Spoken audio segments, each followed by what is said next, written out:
Voilà. Bonjour. Vous voyez encore des bouteilles de plastique, ils vont disparaître. Donc, c'est le stock qu'on doit terminer. Voilà. Bien, mais ce n'est peut-être pas le souci le plus important pour le moment. Nous, on va se replonger dans la première partie de ce cours, ce que la Bible doit à plusieurs civilisations. Je vais juste terminer sur l'Égypte parce que nous avons vu la semaine dernière l'importance de l'Égypte au deuxième et au premier millénaire, et je n'ai pas eu le temps de vous dire quelques mots encore sur l'histoire de Joseph et sur Moïse, parce que voilà, Moïse c'est quand même un personnage qui intéresse beaucoup.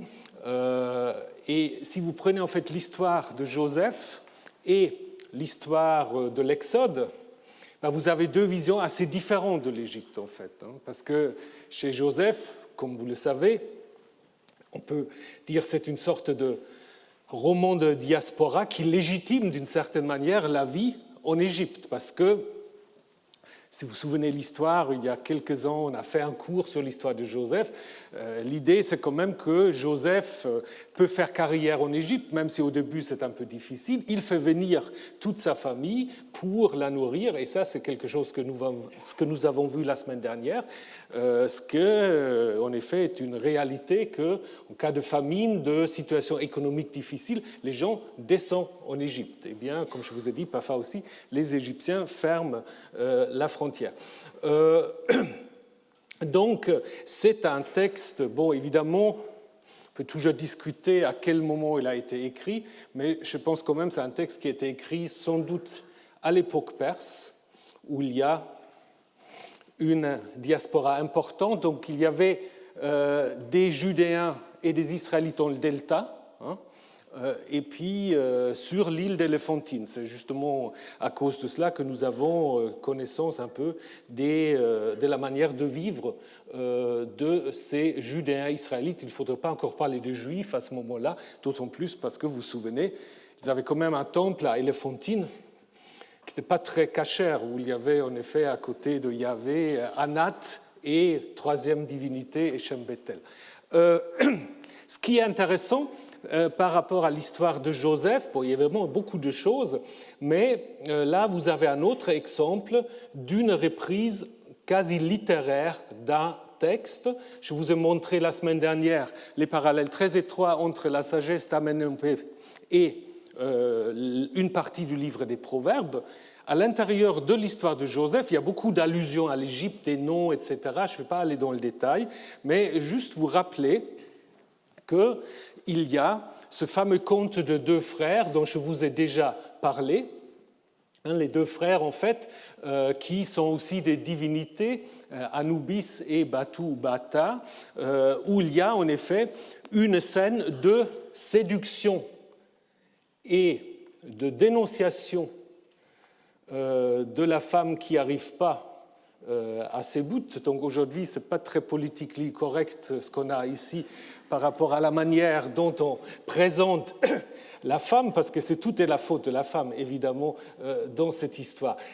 Donc dans l'histoire des deux frères, c'est la femme du frère aîné qui, en effet, veut coucher avec le jeune. Et c'est le même scénario que Joseph, parce que Joseph aussi va se trouver seul avec la femme de son maître. Et si vous regardez le texte de l'histoire des deux frères, c'est tout à fait comparable. Elle lui dit, viens, allons coucher. Et Bata dit, c'est pas possible. Tu es comme une mère pour moi et ton mari est comme un père pour moi. Est-ce que ce n'est pas un grand crime, le grand péché dont parle Joseph dans la Bible, ce que nous aurions fait si nous avons en effet fait cela? Et puis après, vous avez exactement la même stratégie, c'est-à-dire en fait la femme qui n'arrive pas à ses buts va en effet reprendre ses propositions en les mettant dans la bouche du jeune, en disant c'est lui qui voulait coucher avec moi et moi j'ai dû me défendre, etc. Donc c'est assez probable que l'auteur qui a inséré, parce que Genèse 39 c'est une insertion dans l'histoire de Joseph, C'est le seul texte où on parle de Yahvé et pas de Elohim, comme on le fait dans le reste de l'histoire de Joseph. Donc il est tout à fait possible que l'auteur ait connu cette histoire. Alors on pourrait dire, mais le conte des deux frères, on a un seul manuscrit de ce conte, qui date du XIIe siècle. Alors du coup, j'aurai l'air fin avec ma datation à l'époque perse, mais c'est difficile d'imaginer que l'histoire de Joseph aurait été écrite au XIIe siècle. Ce que nous avons, par contre, ça je le sais grâce à M. Grimal et grâce à un collègue de Berlin, nous avons des mentions de ce manuscrit dans des textes de l'époque grecque. Ça veut dire en effet que, malgré le fait qu'il n'y a qu'un seul manuscrit qui nous est parvenu, l'histoire était connue, transmise bien tout au long du premier millénaire avant notre ère. Donc nous pouvons en effet être assez confiants si nous affirmons que celui qui a écrit Genèse 39 s'est inspiré de ce conte de deux frères.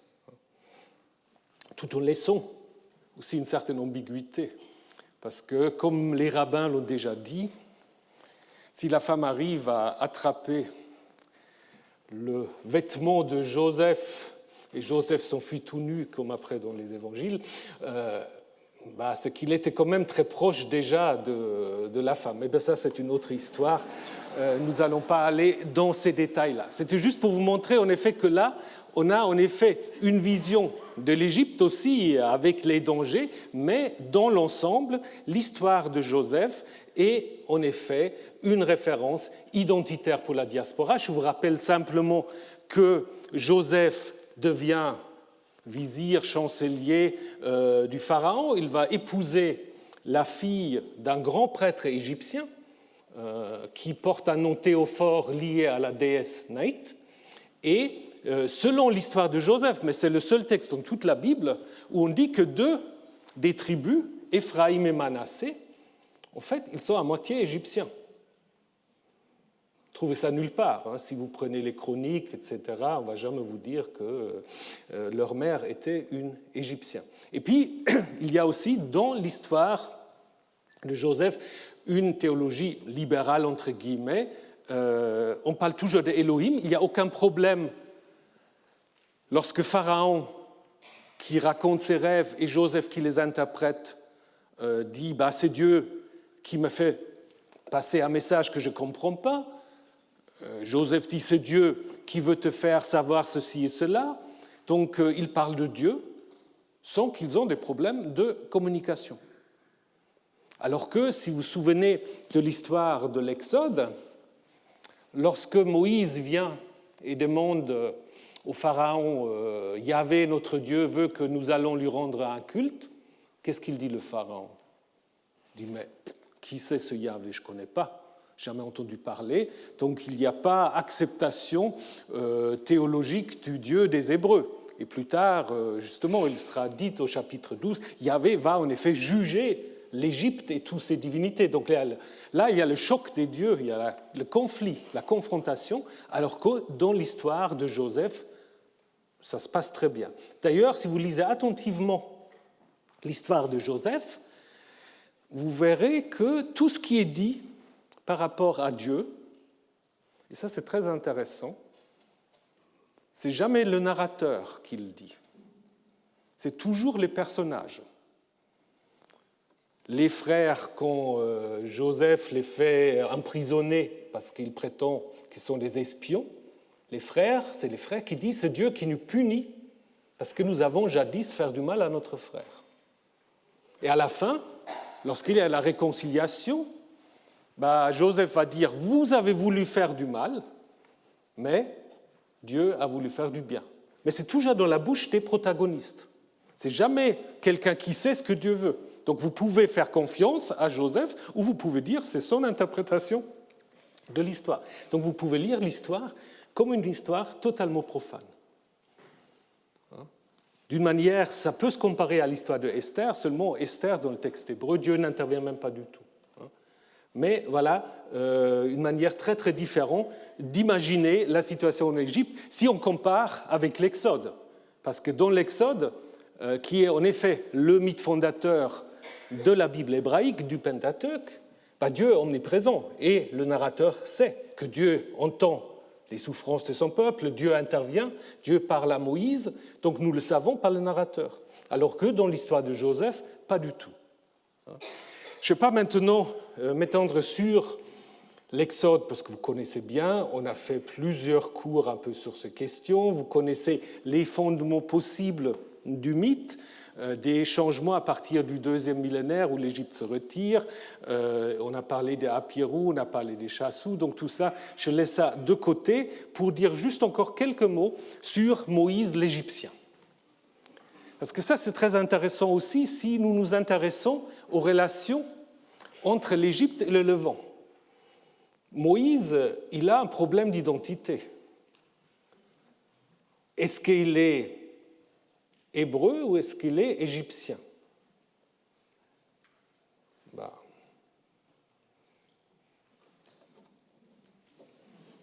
Alors, première chose qu'il faut dire, c'est le seul personnage dans toute la Bible qui doit attendre plus que 3 mois jusqu'à ce qu'il reçoive son nom. Parce que vous connaissez l'histoire. Le nom lui est donné par la fille du Pharaon.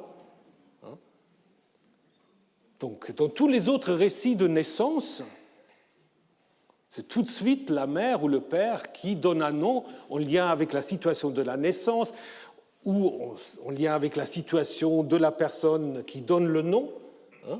Et Moïse, c'est le seul qui doit attendre 3 mois. Et la fille du Pharaon va en effet l'appeler Moïse en disant « c'est des eaux que je l'ai tirées ». Donc apparemment, elle sait l'hébreu. Donc c'est un jeu de mots avec la racine tirée, macha, mais qui devrait être plutôt celui qui tire, parce que la vocalisation est celle d'un participe. Donc en fait, on sait très bien, le narrateur sait très bien que Moïse, c'est un nom égyptien.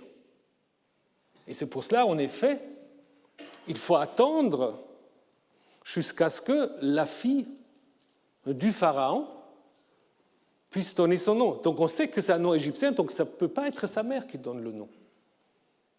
Donc ça veut dire que l'auteur de ce texte, il sait que Moïse est un nom égyptien. C'est comme Ramsès, Thoutmosès, engendré par. Donc il manque l'élément théophore, mais on sait tout à fait que Moïse est un nom égyptien.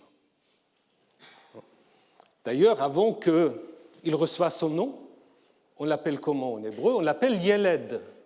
Yeled, pour les hébraïsants, c'est quoi? C'est le petit enfant.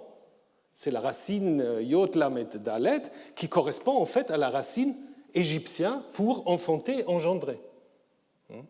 Donc, je pense que le narrateur sait très bien l'égyptien et qui sait que, pour être crédible, il faut que ce soit la fille du Pharaon qui donne le nom. D'ailleurs, ça, on peut s'interroger de toutes sortes de manières. Tout l'entourage de Moïse, d'ailleurs, porte de noms égyptiens. Aaron, c'est probablement un nom égyptien. Grand est le nom du dieu. Pinchas, le noir ou le nubien. Et Myriam, probablement Méret, la bien-aimée. Donc il y a une sorte de connexion égyptienne de toute la famille, en fait, de Moïse. Alors, comment expliquer ça? Est-ce que ça veut dire qu'à l'époque, les noms égyptiens étaient à la mode? Ce qui est possible. Est-ce que c'est quand même lié à des souvenirs d'une famille qui avait fait carrière en Égypte? Parce que déjà, nous l'avons vu dans l'histoire de Joseph, les Asiates, les retenus, comme on les appelle les Égyptiens, qui font carrière en Égypte, souvent, ils prennent aussi un nom égyptien. Ils gardent leur nom sémite, mais ils prennent aussi un nom égyptien. Et du coup, ça pose justement toute la question du arrière-fond historique de la construction de la figure de Moïse. Ce n'est pas pour vous prouver que Moïse est une figure historique. Ce que je vais vous montrer maintenant très très brièvement, c'est que nous avons des cas qui peuvent être comparés avec Moïse et qui se situent tous aux alentours du XIIIe, XIIe siècle avant l'ère chrétienne. Nous avons d'abord un haut fonctionnaire, Ben Ozen, le fils de l'écoute, de l'oreille, donc c'est lui qui écoute, qui est chargé par le roi de surveiller l'exploitation minière à Timna, donc à côté de Élat, et qui intervient justement comme médiateur dans un conflit qui oppose les Chassous aux contremaîtres égyptiens. Donc là, c'est une scène qui fait penser un peu à l'histoire de l'Exode. Mais après, on ne sait pas ce qu'il devient. Quelqu'un qui était longtemps considéré comme étant le candidat du Moïse historique, c'est un dénommé Béa, qui a aussi un très long nom égyptien, vous l'avez ici, Ramsès et la manifestation de Dieu, à l'intérieur duquel vous avez justement l'élément Moïse, qui en effet provoque, ensemble avec la reine-mère qui est aussi d'origine cananéenne, une sorte de guerre civile et tente de s'enfuir avec un groupe d'Apirous dont on dit qu'ils volent l'argent et l'or des Égyptiens. Alors ça vous rappelle peut-être quelque chose. Bon, le seul problème, donc si ça va être le Moïse, on aura même un portrait de lui. Vous aurez eu un portrait de Moïse, mais on a depuis une dizaine d'années, peut-être même plus, une quinzaine d'années, un document publié par l'IFAO qui raconte l'exécution justement de ces chanceliers Béa sous le pharaon Sifta, c'est-à-dire qu'il n'a jamais pu s'enfuir de l'Égypte. Donc ça rend les choses un peu difficiles. Et puis du coup, on a pensé à un autre personnage qu'on appelle parfois Hirsou, qu'on n'a pas fait identifier à Béa, qui maintenant des gens disent « Ah non, c'est un autre personnage ». Parce que dans un papyrus qui date justement du règne de Ramsès III, on dit que c'était une situation chaotique, on s'entretuait, et un Syrien, un Hirsou. Alors, est-ce que ça, c'est toute la question, est-ce que c'est un nom propre ou est-ce que ça veut simplement dire un parvenu, quelqu'un qui n'a pas beaucoup de valeur, était devenu prince, il voulait soumettre tout le pays, il dépouillait avec son groupe d'Apirous, il dépouillait les gens et traitait les dieux comme s'ils étaient des humains. Donc on a vu aussi là derrière un Moïse qui s'oppose aux dieux égyptiens. Et donc selon une inscription d'un pharaon usurpateur Setnat, ce parvenu aurait engagé justement des mercenaires à Pirou et comme Béa sera emparé de l'or et de l'argent des Égyptiens. Donc toute la question c'est de savoir est-ce que c'est un personnage indépendant? Est-ce le même que ce fameux Béa?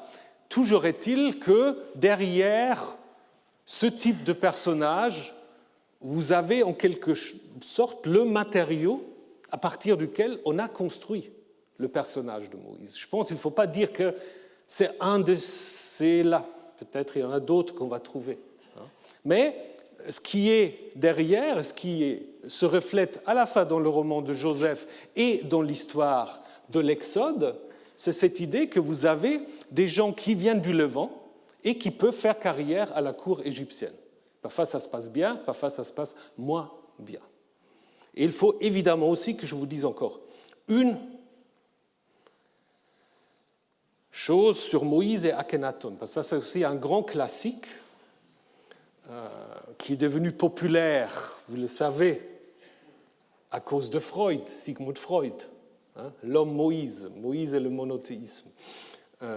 D'ailleurs, on oublie souvent que Freud, quand il a écrit ce livre, il l'avait intitulé « Un roman historique ». Et après, on a pris ça comme des faits historiques, ce qu'il ne faut surtout pas faire. Donc l'idée, c'est que ce pharaon Akhenaton, qui aurait été le premier monothéiste de l'humanité, ce qui à mon avis n'est pas si clair que ça, aurait été soit le maître, le professeur de Moïse, ou ça aurait été Moïse lui-même. D'ailleurs, Moïse a ça d'un exégète allemand du nom de Céline, dont on a traduit maintenant le texte en français. Donc, si ça vous intéresse, vous voyez comment va l'héritage. Et en fait, ça va beaucoup plus loin dans le temps. Ça retourne jusqu'à Schiller. Et Schiller, ça, je ne sais pas trop d'où il l'a, mais on le trouve pour la première fois chez un prêtre égyptien qui écrit en grec, Manéthon, qui écrit au IIIe siècle avant l'ère chrétienne, et qui raconte l'histoire un peu burlesque d'un dénommé Osarsiph, qui justement aurait été le chef des lépreux, qui aurait été chassé, etc., et qui sans doute se moque un peu de la tradition de l'Exode. Alors, est-ce que c'est anti-juif, antisémite? C'est toujours très, très difficile de savoir exactement, mais en fait, il identifie ce Moïse au pharaon Oni de Akhenaton, puisque, vous le savez, après sa mort, on a essayé de le faire disparaître des mémoires. Aujourd'hui, beaucoup d'égyptologues vont dire qu'il ne faut surtout pas parler de monothéisme à ce moment-là, c'est un atonisme d'une certaine manière, une sorte de concentration sur le culte Aton, surtout pour contrer le clergé des autres dieux qui était peut-être un peu trop puissant.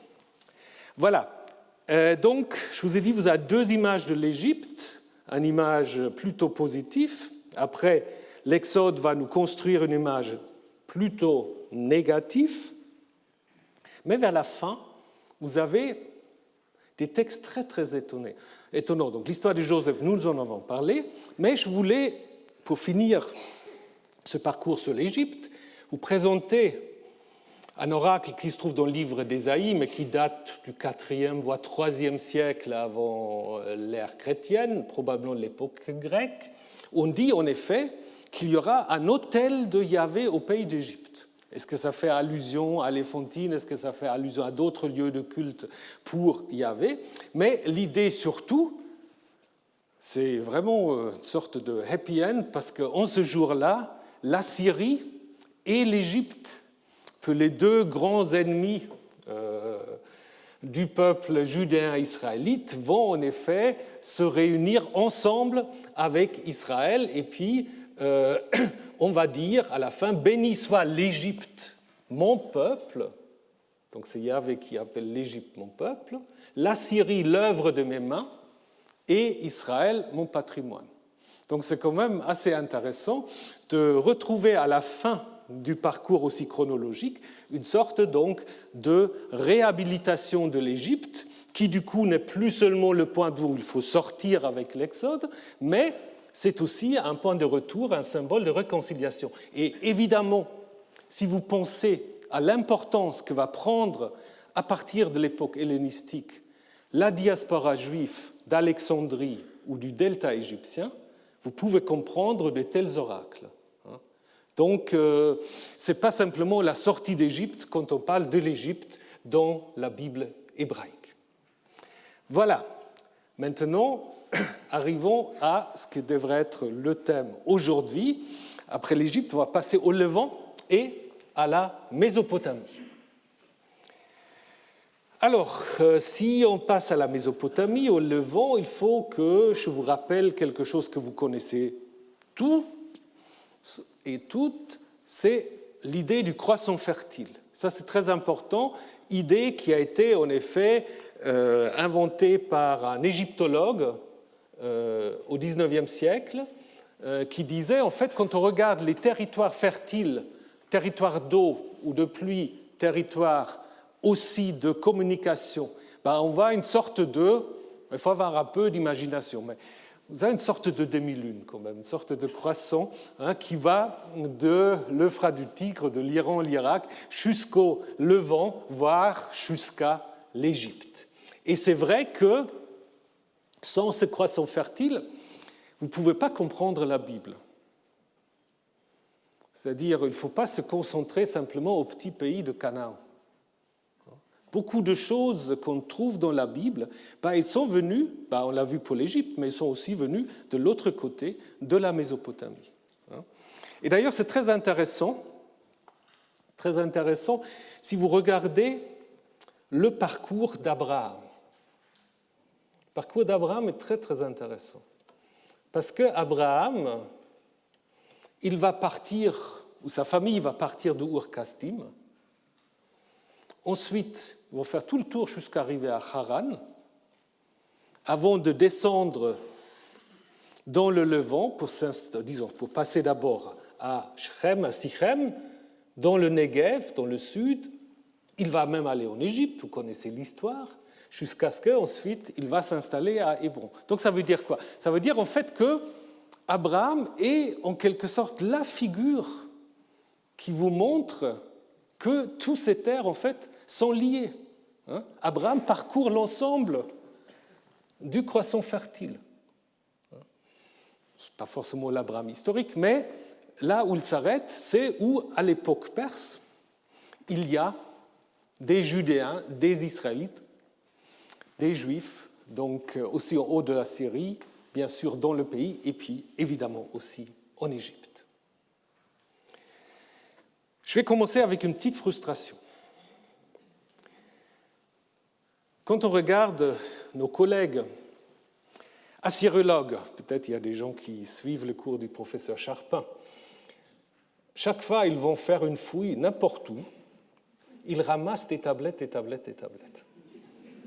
Ils en ont tellement qu'ils n'arrivent pas à les éditer. Et nous, quand on part en fouille, on rêve de trouver un tout petit ostracon avec quelques lignes.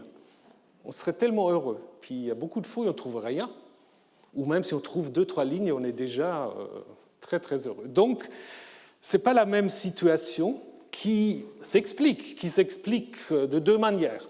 D'abord, il y a une différence de support écrit, à l'exception d'Ougarit dont je vous parlerai dans un instant.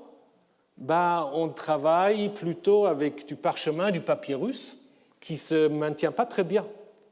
Après 30-40 ans, surtout dans un contexte un peu humide, ça s'est fait, il faut réécrire. Ce n'est pas par hasard que les manuscrits bibliques qu'on a trouvés, on les a trouvés à Qumran, c'est-à-dire dans le désert, où il y a un climat sec qui permet plus facilement de conserver ces papyrus.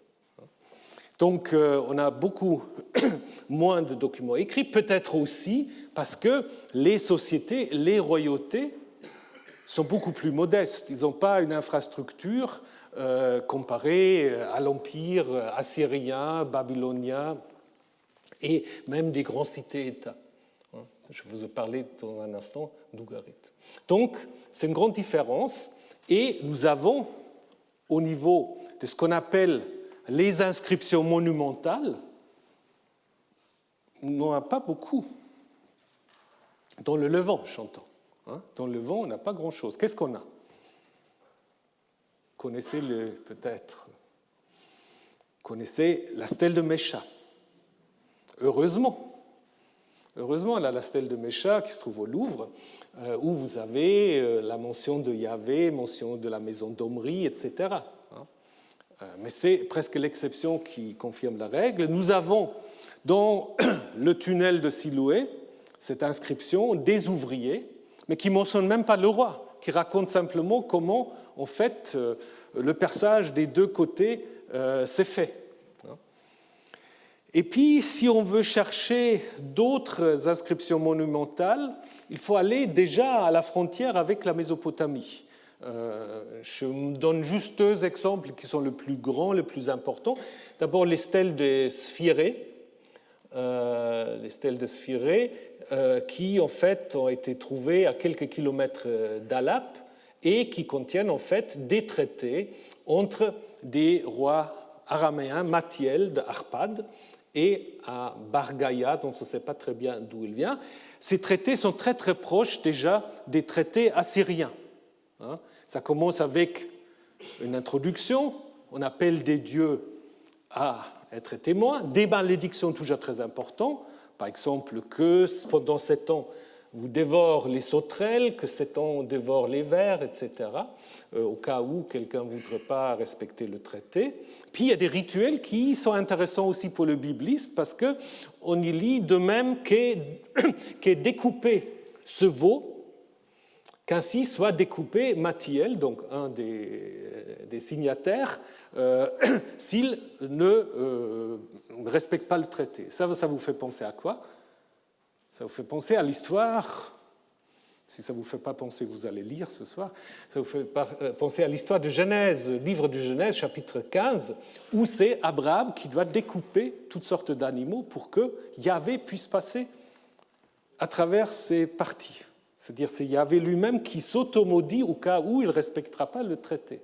Mais là, on a en effet un exemple de ce rituel de découpage d'animaux, et probablement l'idée qu'on passe à travers ces parties, et puis à la fin, appel à la loyauté. Donc la question, nous sommes là au 8e, 7e siècle, la question c'est, et ce n'est pas très facile de savoir, est-ce que c'est une sorte de tradition de traité mésopotamien général, ou est-ce que, comme le Deutéronome, est-ce que ces traités-là sont déjà inspirés, d'une certaine manière, des traités assyriens? Très difficile de savoir. Mais ce que nous avons, voilà, du côté du Levant à la frontière, et de manière un peu similaire, cette grande statue royale de Tel Fecherei, qui se trouve donc sur la Habour, pas loin de Gouzana et Sikanou, ici. Donc, de nous voyez, on est un peu à la frontière entre le Levant et la Mésopotamie. C'est une statue bilingue, en akkadien et en araméen, statue d'un roi qui, en effet, la dédie à son dieu protecteur, qui est donc le dieu Hadad de Sikan. Donc à proximité, on a trouvé la statue, et qui en effet reflète une idéologie royale assez comparable à ce que nous avons dans la Bible. Donc vous connaissez toute l'histoire lorsque Dieu demande à Salomon « Qu'est-ce que tu veux ?» Et Salomon dit « Mais je ne veux pas ce qu'on dit habituellement, c'est-à-dire un long règne, longue vie, beaucoup de descendance, etc. » Et c'est exactement ça ce que ce roi souhaite. Il souhaite longue vie, long règne, protection de la dynastie, de sa descendance et du peuple. Donc là, nous avons quelque chose qui est assez comparable à l'idéologie royale dans les textes bibliques. D'ailleurs, je vous signale que Gouzanou, donc je vous ai montré, est mentionné dans la Bible au moment où les Assyriens prennent le royaume d'Israël et font des déportations. Et donc, apparemment, dans cet endroit-là, pas trop loin de Haran non plus, on va déporter des anciens habitants du royaume d'Israël. Donc là, nous avons des textes où on est très proche dans le temps des premiers textes bibliques. 9e, 8e, 7e siècle, ce que nous avons vu. Maintenant, je voudrais quand même vous confronter avec un énigme. Je vais vous parler d'Ougarit. D'Ougarit, vous avez déjà entendu parler. Plus, il y a toute une tradition française des fouilles, de la découverte même du site, même si actuellement, évidemment, la situation que vous connaissez n'est pas très en faveur de la continuité des fouilles, donc on ne sait pas très bien ce qui va se passer sur ces sites, alors que le site n'est fouillé qu'à 30-40%. Donc Ougarit, vous voyez, en face de Chypre. Donc vous voyez Chypre, là où monte un peu le doigt de Chypre, vous arrivez à Ougarit. Mais ce qui est surtout intéressant pour notre propos, dès qu'on a commencé à publier les premiers textes, là, Ougarit, justement, on a trouvé beaucoup de textes. Alors pourquoi ? Justement, ils étaient sur l'argile. Écrits dans une langue alphabétique, bon, il y a aussi l'akkadien, etc., mais sur l'argile. Ce qui fait que ils se sont mieux conservés. Je crois jusqu'à aujourd'hui, c'est le meilleur moyen de stockage de données. Parce que vos clés USB, vous ne savez pas jusqu'à quand ça va durer. Là, on a des tablettes qui datent quand même de 4000, 5000 ans. Bon, capacité de stockage limitée, je vous l'accorde. Mais quand même, on les a. Et dès qu'on l'a publié, on était très, très intrigués parce qu'il il y a quand même beaucoup de textes qui font penser à la Bible.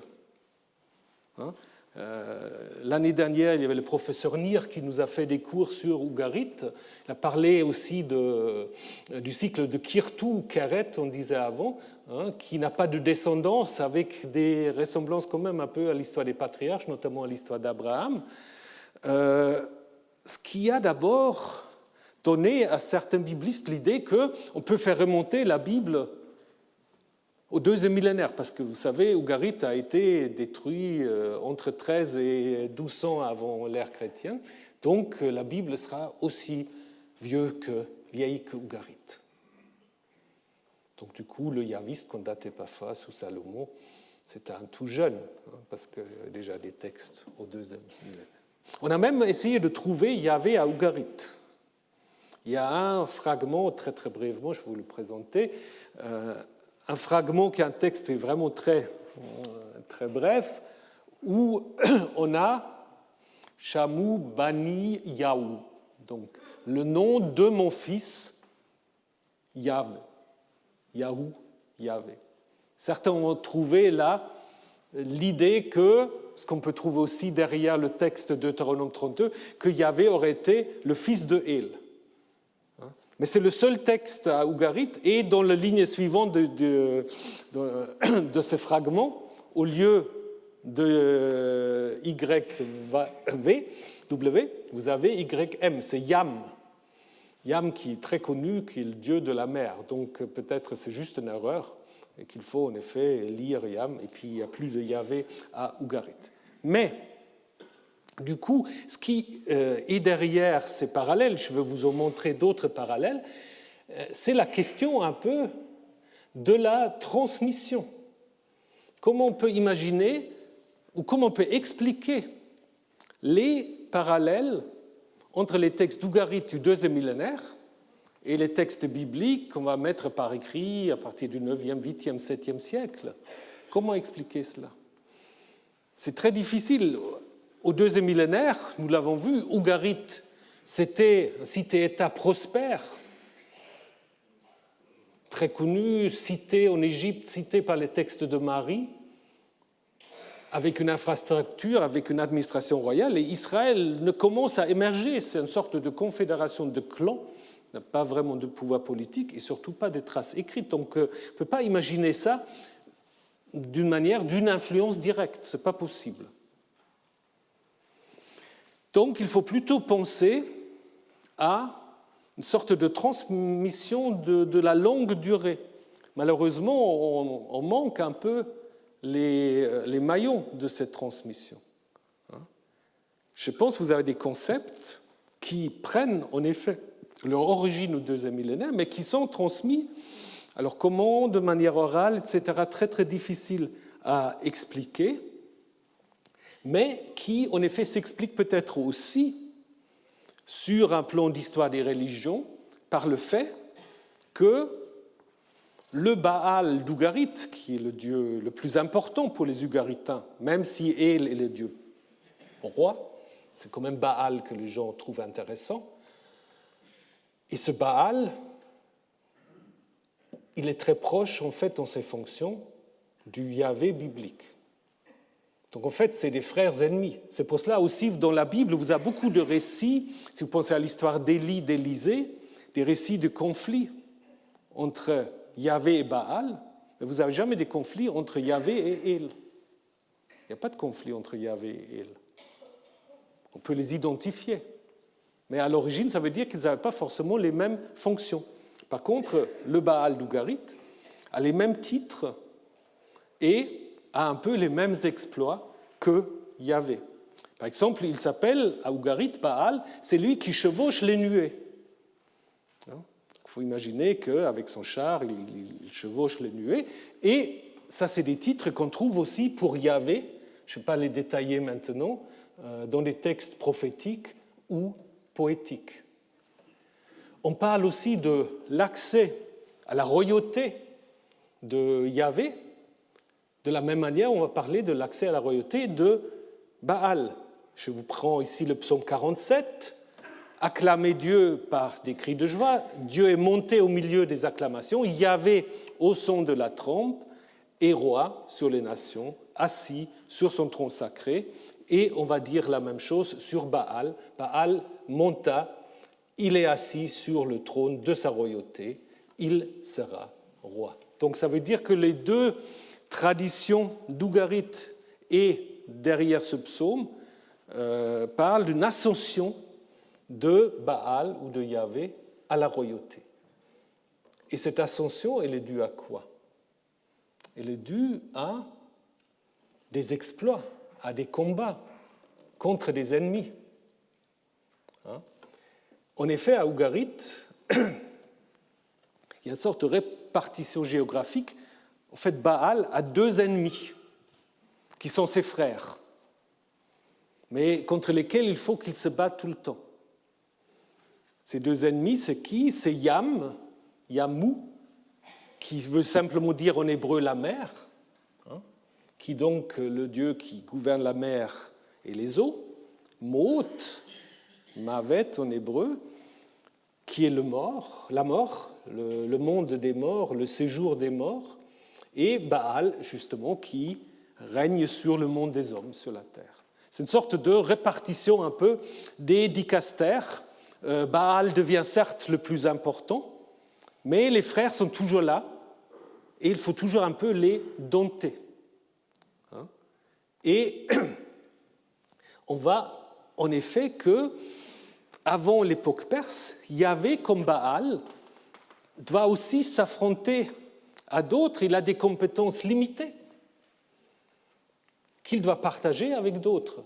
Et là, on peut faire vraiment des comparaisons très, très intéressantes entre les textes d'Ougarit et les textes qu'on trouve dans les psaumes ou dans d'autres textes. Je vais très, très rapidement vous parler du combat contre la mer. Dans le psaume 74, c'est un psaume qui présuppose la destruction du temple, parce que ça commence par une lamentation sur les ennemis qui ont détruit le temple, et après on fait un appel à Yahvé.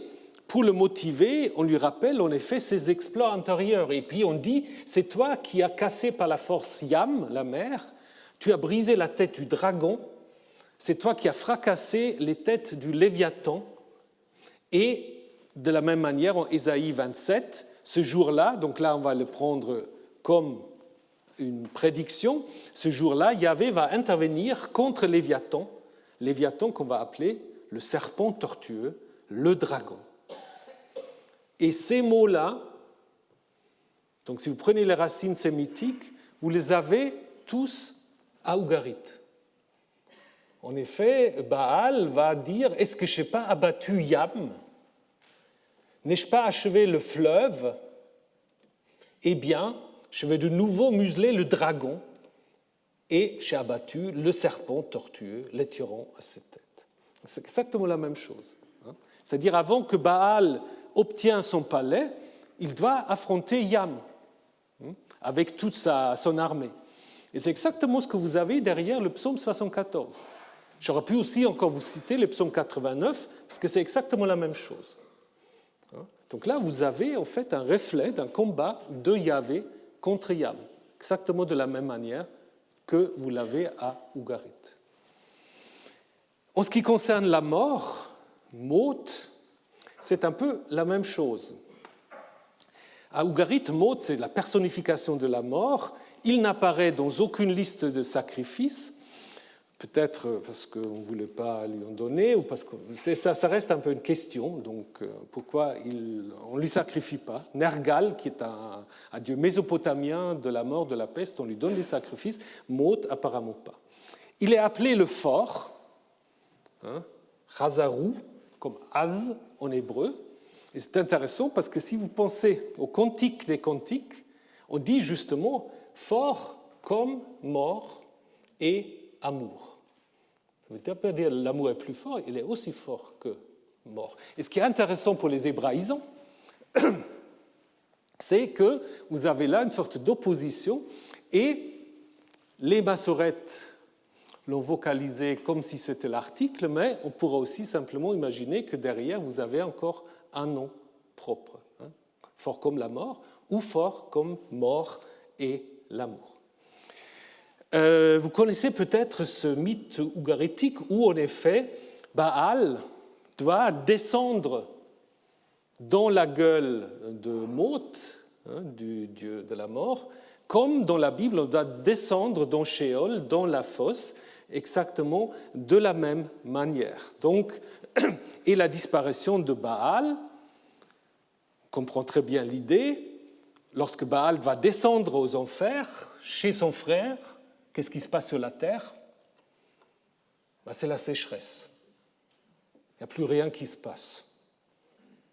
On ne fait plus l'amour, il n'y a plus rien à manger, plus rien à boire, il n'y a plus de pluie. Et c'est grâce à Anat qui va détruire la mort pour que Baal puisse revenir à la vie, reprendre son combat en affirmant sa royauté. Donc nous n'avons pas directement dans la Bible une sorte de combat. Néanmoins, vous avez dans certains textes une affirmation de l'autonomie de la mort. L'autonomie de la mort, puisque Yahvé, apparemment, ne peut pas y intervenir dans Sheol. Vous avez Mavet et Sheol, Sheol aussi sans article, lieu de la mort. Donc, si vous prenez le psaume 89, quel homme fort vivra sans voir Mavet, sans voir la mort ou mort, et qui échappera de la main de Sheol, de nouveau sans article. Et il y a en effet des textes qui montrent la puissance de cette mort, parce qu'en Ésaïe 28, on voit des gens qui, au moment du siège de Jérusalem, peut-être, par les Assyriens, ont fait une alliance avec la mort. Donc le prophète les critique et dit « Écoutez donc la parole de Yahvé, vous qui dites « Nous avons conclu une alliance avec mort, nous avons fait un pacte avec Sheol. » De nouveau mort sans article. Donc apparemment, imaginez que ce Mavet peut être aussi fort si ce n'est pas plus fort que Yahvé.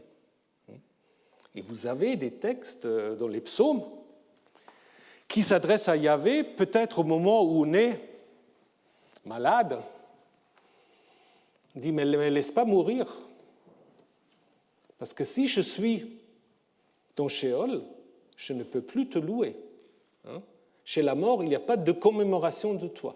Donc ça veut dire, si je suis dans le domaine de la mort, je ne peux pas te louer. C'est-à-dire, là, je dois obéir en fait à notre divinité. Donc vous voyez que jusqu'au 7e siècle, peut-être 8e, 7e siècle, Yahvé avait comme Baal son domaine, et puis à côté, il y avait Yam et il y avait Mavet. Et c'est seulement à partir de l'époque perse, au moment où on passe vers ce qu'on appelle le monothéisme, où on va dire en effet que c'est Yahvé qui fait mourir et qui fait vivre, qui fait descendre vers Sheol et qui fait remonter.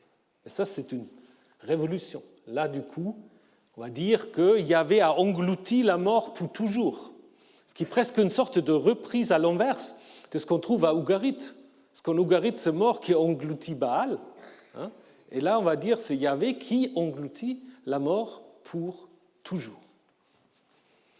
Il n'y a pas, comme je vous ai dit, de récit où Yahvé doit descendre dans le domaine de mort, mais plus tard, donc vous voyez que, en fait, les mythes, ils ont une vie très longue. Parce que plus tard, dans le Nouveau Testament, et surtout après, dans les apocryphes chrétiens, qu'est-ce qu'on va avoir? On va avoir Jésus, lorsqu'il meurt, il descend chez les morts. On va dire, il a prêché aux esprits, aux enfers. Donc, au lieu de Baal, maintenant, c'est Jésus qui va visiter les enfers pour évidemment y revenir comme jadis Baal. Donc vous voyez que vous avez dans les textes d'Ougarit, en fait, certains schémas qu'on va retrouver dans les textes bibliques. Et il faut évidemment maintenant que je vous parle très très brièvement de nouveau, en parlant du croissant fertile, de Gilgamesh. À Gilgamesh, sans Gilgamesh, il n'y aura pas de Bible non plus. Je vous ai déjà dit ça pour la série, mais pour Gilgamesh, c'est vrai aussi. C'est l'Homère de la Mésopotamie. Vous avez dans ces deux schémas, dans ces deux plans, vous avez en fait des petites étoiles, je ne sais pas si vous arrivez bien à les voir. Tout cela, c'est en fait, on a trouvé des fragments de l'épopée de Gilgamesh. Et ça fait plus ou moins le Levant, mais il y en a aussi là-bas. Et là, c'est tous les fragments ou des représentations aussi iconographiques de Gilgamesh dans le Levant. Donc c'est impossible, à mon avis, d'imaginer que les auteurs bibliques n'auraient pas eu connaissance de Gilgamesh. Je pense que c'est juste pas possible. D'autant plus que Gilgamesh, on le cite encore dans les textes de Qumran, c'est-à-dire dans un fragment de Enoch, on parle encore de Gilgamesh. Donc à l'époque grecque, il est encore connu, ce Gilgamesh, qui, est-ce qu'il est une figure historique, j'en sais rien. Difficile de savoir. Les assyriologues disent oui. Les biblistes ont plutôt tendance à dire non, mais bon, c'est pas très important. Mais disons, c'est en effet là derrière, il y a une sorte de figure héroïque mentionnée dans la liste sumérienne des rois, avec justement des pères aussi un peu divins qu'on va retrouver dans l'épopée, et épopée qu'on connaît seulement à partir du XIXe siècle. Le nom de Gilgamesh, on l'avait déjà. Mais l'épopée, c'est au moment où commence la sérologie, on fait les premières fouilles, etc. Jusqu'à aujourd'hui, on n'a pas l'ensemble de l'épopée. On a à peu près 3/4, à peu près. Donc on comprend tout à fait ce qui se passe, mais il y a des lacunes qu'on aimerait bien combler. Et évidemment, pour le bibliste, Gilgamesh, c'est magnifique. Pourquoi c'est magnifique? Parce que vous avez là de nouveau la preuve matérielle de ce qu'on dit sur des textes originels qui sont révisés, altérés, réécrits, combinés, supprimés. On a tout ça avec Gilgamesh. Donc si les gens disent « Ah, les biblistes sont tellement compliqués, il y a toujours des rédactions, des révisions, des choses qui changent », oui, avec Gilgamesh, vous avez la preuve. Parce que vous avez les textes les plus anciens, où on va, c'est des récits indépendants autour du personnage de Gilgamesh, mais qui ne sont pas encore liés entre eux. Et puis après, le texte va être regroupé. Petit à petit, on va arriver à une sorte de version standard qu'on a trouvée dans la bibliothèque du roi Assurbanipal, qui remonte peut-être au travail d'un scribe de la fin du deuxième millénaire, Sinleki Unini, qui est parfois considéré comme l'auteur de l'épopée. Mais ce que vous avez là, donc là vous n'allez pas le lire, ce n'est pas grave, mais vous avez une sorte de schéma qui vous montre la complexité de la transmission du texte. Et contrairement au texte biblique, pour Gilgamesh, nous avons des fragments des différentes époques, ce qui montre aussi la liberté parfois des scribes de changer, d'ajouter, d'enlever des choses.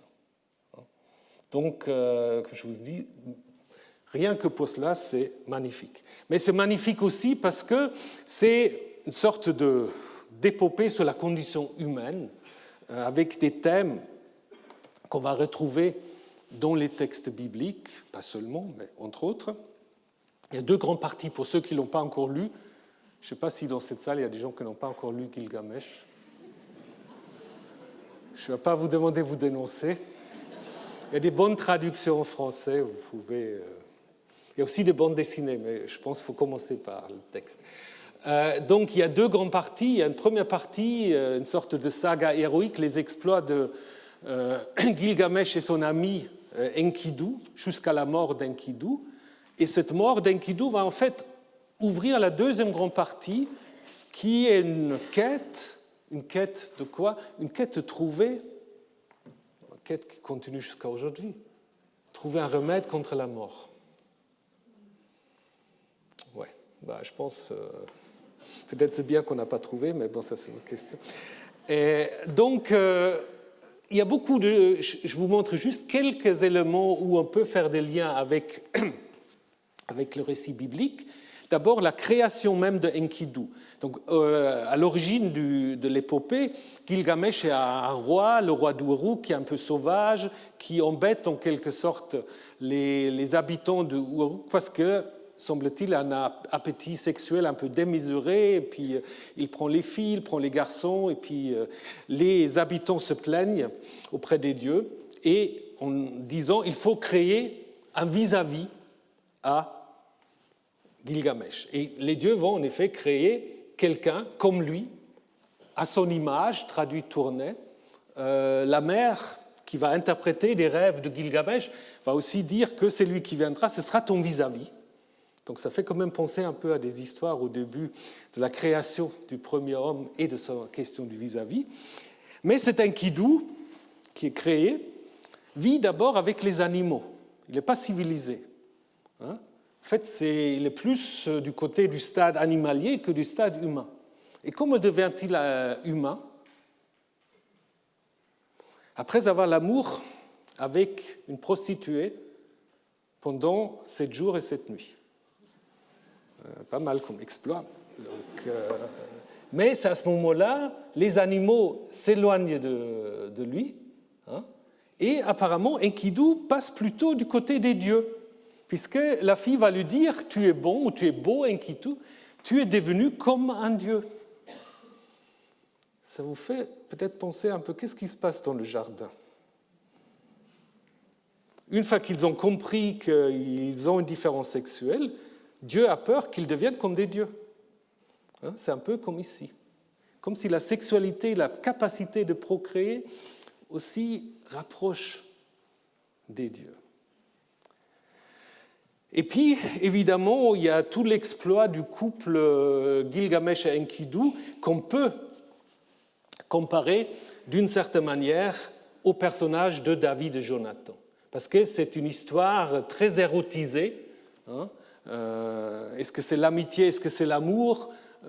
Très très compliqué, mais dans les deux cas, c'est une relation tellement exclusive, tellement forte, que les protagonistes rejettent des avances ou rejettent des loyautés qu'ils ne devraient pas rejeter. Jonathan se met contre son propre père pour sauver David. Gilgamesh va rejeter les avances d'une déesse qui veut l'épouser. Donc il y a en effet une sorte d'amitié qui est plus forte que toutes les loyautés, que toutes les règles sociaux, qui est transgressée, disons qui sont transgressées en faveur de cette amitié. Et les deux protagonistes, Jonathan et Enkidu, vont mourir, qui vont en effet inspirer des élégies de Gilgamesh et de David qui sont très très proches. Donc, je pense qu'on peut imaginer que l'histoire de David et Jonathan, c'est quelqu'un qui voulait faire en fait de David un héros aussi important que Gilgamesh, qui s'est inspiré en fait aussi de cette épopée. Alors la deuxième partie, vous savez, la deuxième partie va amener Gilgamesh dans sa quête de l'immortalité, ou plutôt du remède contre la mort. Il va l'amener où? Jusqu'au fond, jusqu'au bout du monde où personne ne peut aller. Donc là où séjourne Utnapishtim. Utnapishtim, c'est lui qui a échappé en fait au déluge.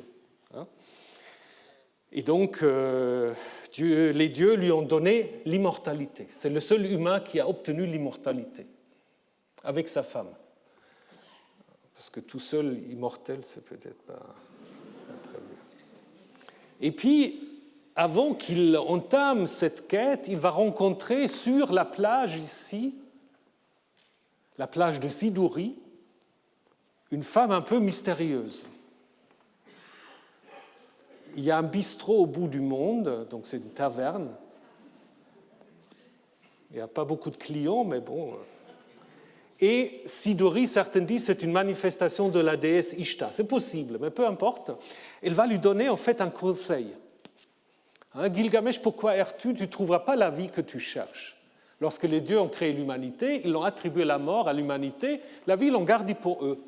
Conséquence, Gilgamesh, que ton ventre soit rempli, réjouis-toi jour et nuit, que tes vêtements soient purs, je lis que ce qui est en rouge, que ta tête soit lavée, purifiée par l'eau, qu'une femme se réjouisse dans ton sein, car tel est le destin de l'humanité. Ça vous rappelle quelque chose. Vous avez le même conseil dans l'Ecclésiaste, dans les livres de Qoéleth. Exactement la même chose. Mange ton pain avec joie, le cœur content, que tes vêtements soient blancs, que l'huile ne manque pas sur ta tête, jouis de la vie avec la femme que tu aimes, car c'est ta part dans la vie et dans le travail que tu fais sous le soleil. Ce qu'on appelle parfois le carpe diem. On n'arrive pas trop à comprendre à quoi tout sert, mais il faut profiter de l'instant. Et ça, vous l'avez déjà dans Gilgamesh, et l'auteur du Qoéleth l'a repris au IIIe siècle. Je crois que l'auteur du Qoéleth était un connaisseur assez précis de l'histoire de Gilgamesh, puisque lorsque Gilgamesh arrive chez Utnapishtim, qui est censé lui donner la raison ou la manière dont on peut obtenir la vie éternelle, il lui dit d'abord, écoute, la mort c'est une faucheuse, mais il y a un temps pour tout. Il y a un temps pour que nous construisions une maison, il y a un temps que pour nous fondions une famille, il y a un temps pour que règne la haine dans le pays. Ça vous rappelle aussi Qoéleth. Il y a un temps pour tout, pour chaque chose sur le ciel, un temps pour mettre au monde, un temps pour bâtir, un temps pour détester, et ainsi de suite. Donc ça veut dire que encore à l'époque de Qoéleth, Gilgamesh est connu et cité. Et donc, pour terminer avec Gilgamesh, de nouveau un lien très fort avec la Bible. Comment ça se passe après? Bon, finalement, donc Utnapishtim ne veut rien lui dire, et c'est sa femme qui dit, mais dis-lui quand même, il y a une chose qui est un secret des dieux, il y a une sorte de plant, une plante qui se trouve au fond de la mer, et si on a trouvé cette plante, peut-être on aura la vie éternelle, ou un remède contre la vie. Ce que, en effet, Gilgamesh il va se mettre des pierres pour en fait plonger au fond de l'océan. Il va attraper la plante, mais ensuite, Gilgamesh, c'est un scientifique.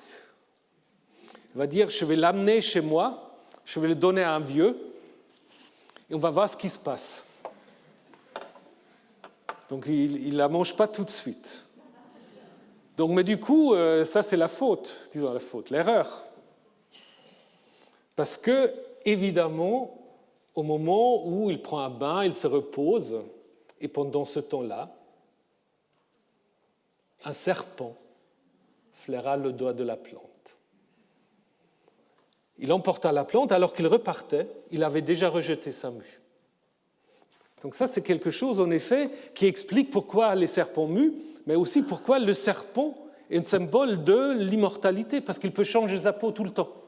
Pour les anciens, c'était un animal qui peut vivre pour toujours. Et donc vous comprenez maintenant, il ne faut pas penser au diable, vous comprenez maintenant pourquoi en Genèse 3, il y a le serpent.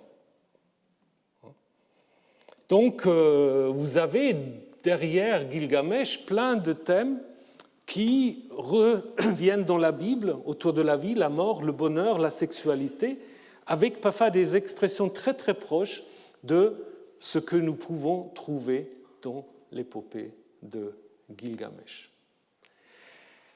Alors, il nous faut encore parler la semaine prochaine sur les traditions législatives, sur la stèle Hammurabi, qui est très important, et puis aussi des grands récits de création, Enuma Elish, Atrahasis. Je vais le faire aussi brièvement que possible pour qu'on puisse parler, bien sûr, aussi des Perses et des Grecs, parce que c'est d'autres apports très importants à la civilisation. Donc, j'avais prévu, je vous le dis juste en passant, on n'a heureusement pas fait trop de publicité, je voulais inviter lundi le professeur Schröter de Berlin pour qu'il nous parle un peu de la naissance du Nouveau Testament, mais pour des circonstances que je n'ai pas besoin de vous détailler, cette conférence est pour le moment supprimée. J'espère qu'elle pourra se faire très bientôt. Voilà. En attendant, pour le moment, rien n'est supprimé ici, donc on se retrouve, j'espère, jeudi prochain.